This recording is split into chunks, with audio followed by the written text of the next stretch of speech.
আমি রজনীগন্ধা সমগ্রকে প্রথমে অনেক অনেক শুভেচ্ছা জানাচ্ছি। আমাকে আসলে এই পজিশনের জন্য তারা চুজ করেছে যে আমি এটার জন্য উপযুক্ত, এই জন্য। আর দ্বিতীয়ত আমি যদি বলি যে আমার এই পজিশনে আসার জন্য অবশ্যই আমার প্যারেন্টস, স্পেশালি আমার বাবা মা, তারপর যদি কেউ থাকে সেটা হচ্ছে আমার হাজব্যান্ড, তার অবশ্যই কৃতিত্ব এবং আমার বাচ্চা।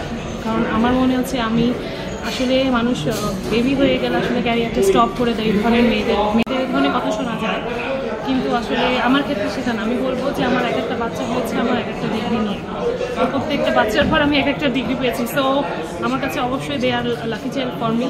অ্যান্ড তারপরে যদি কারোর হাত ধরে আমি আসি সেটা অবশ্যই আমার ম্যাডাম। কারণ আমার ক্যারিয়ারটা শুরু হওয়ার পর থেকে হসপিটাল অ্যাডমিনিস্ট্রেশন বলে, ম্যানেজমেন্ট বলে, এভরিথিং শুরু হওয়ার থেকে আমাদের ম্যাডাম আমার হাতটা যেভাবে ধরে রেখেছে, একদম এভাবে আসলে কেউ করে না। বড় বোনের মতো করে হাতটা ধরে আমাকে নিয়ে এসেছে। সবাই অনেক সময় মনে করে যে আমরা মনে হয় ম্যাডামকে শোনানো হসপিটাল মার্কেটিংয়ের জন্য না। করোনায় অনেক আমরা রাত 2টা-3টা পর্যন্ত করে কাজ করেছি। আমি প্রেগনেন্ট ছিলাম, তারপরেই হচ্ছে ছিলাম, আমার অনেক বাধা আসছে।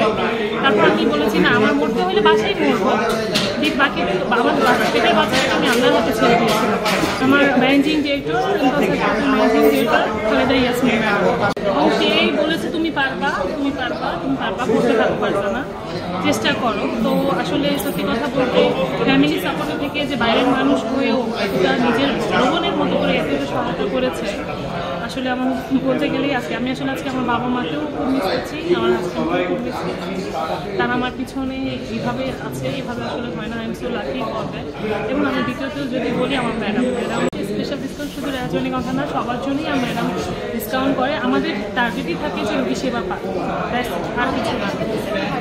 এবং শুধু মানে যতটুকু সম্ভব আমরা করব, কিন্তু কোনো রোগী যেন ফিরে না চায়। আমার বাবা সবসময় বলে যে টাকার কথা চিন্তা করবা না, রোগী সেবা দেবা। সেম কথা আমার হাজব্যান্ডে বলে, এবং সেম কথাও আমাকে দেখেছি আমার এই ম্যাডামও বলে। ঠিক আছে, আসলে এটা চিন্তা করেন না যে টাকার জন্য আসবো না, অন্য কে আপনাকে সার্ভিস দেয় না দেয়। আমি বলবো অ্যাটলিস্ট আমার কাছে আমার চেম্বারে আসে যদি বলে না টাকা নেই দেখাতে পারেন, তাও আমি সার্ভিস দিয়ে যাবো।